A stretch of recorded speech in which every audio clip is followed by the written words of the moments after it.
Welcome back. In this video, we are going to learn how to create a dynamic ranking system in Power BI using RANKX, a business case where management wants to identify top performing products dynamically. The ranking should change automatically based on filters like category, year, or location. This session will take you from beginner concept to advanced real world problem. So let's begin with the most common way people try to use RANKX. We write a simple formula like a RANKX sales and total sales and in the order of descending. It looks correct because we are ranking sales in descending order, but this approach has a major flaw.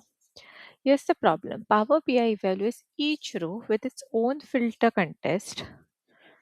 That means when the visual shows a product, the formula says only that product. As a result, every row gets rank 1 because each row is ranked against itself. This is known as filter contest trap.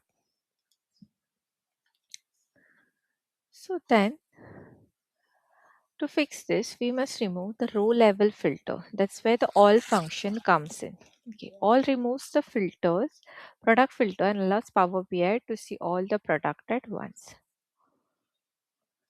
Now the ranking works correctly. Products are ranked based on highest rank, that is rank 1, and the lowest, the last rank. This approach works perfectly when ranking is based on one column only. The problem starts when we introduce hierarchies. For example, category, product name. Now ranking behaves incorrectly again because category filter is active, product list is incomplete. The ranking engine becomes confused. The reason is simple. All product name removes only the filter, product filter, category filter still exists. So the ranking happens inside a partial data set, not globally. Introducing the virtual tables. Okay, so to fix this, we create a virtual table. This table contains product name, category, and it represents all valid combinations. We use the cross-join function for this. Cross-join creates a Cartesian product. That means every product combined with every category. This gives RankX a complete universe to rank from. So we have something called as multi-column ranking as well. So ranking work across the categories and the products hierarchies.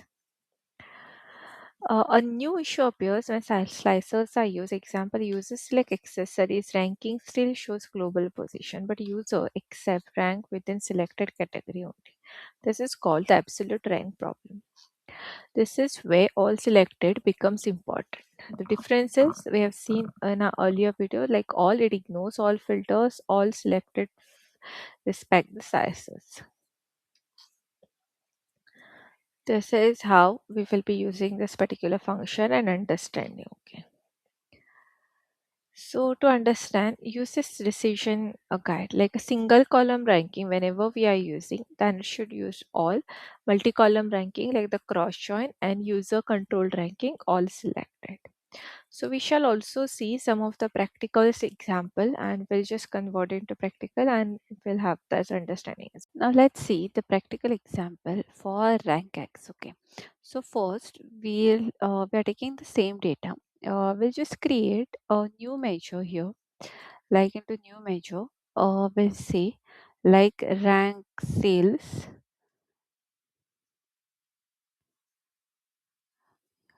equal to rank rank X, and we'll say all of sales. We have this data, and then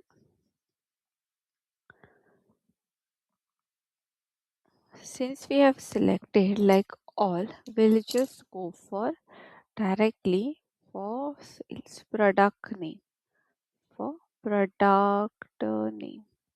Okay, data product name.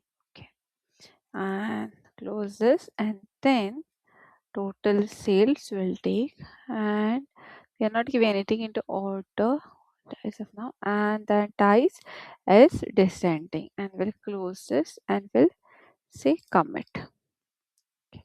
So we have this rank here now. So we'll just take it as it is.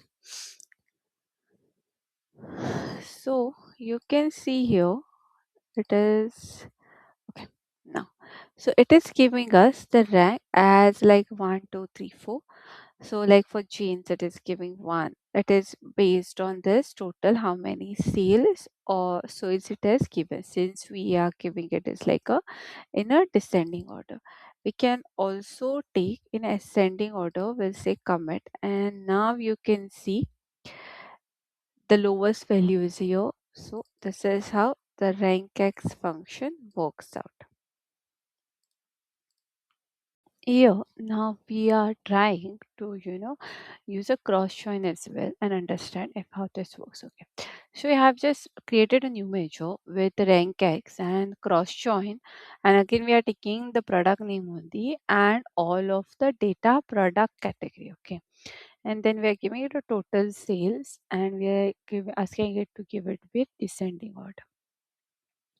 So here you can see it is giving us the result as it is like displaying the results in this format. Okay. So this is how basically the rank X works, and we have already seen a theoretical version and some practical version of it.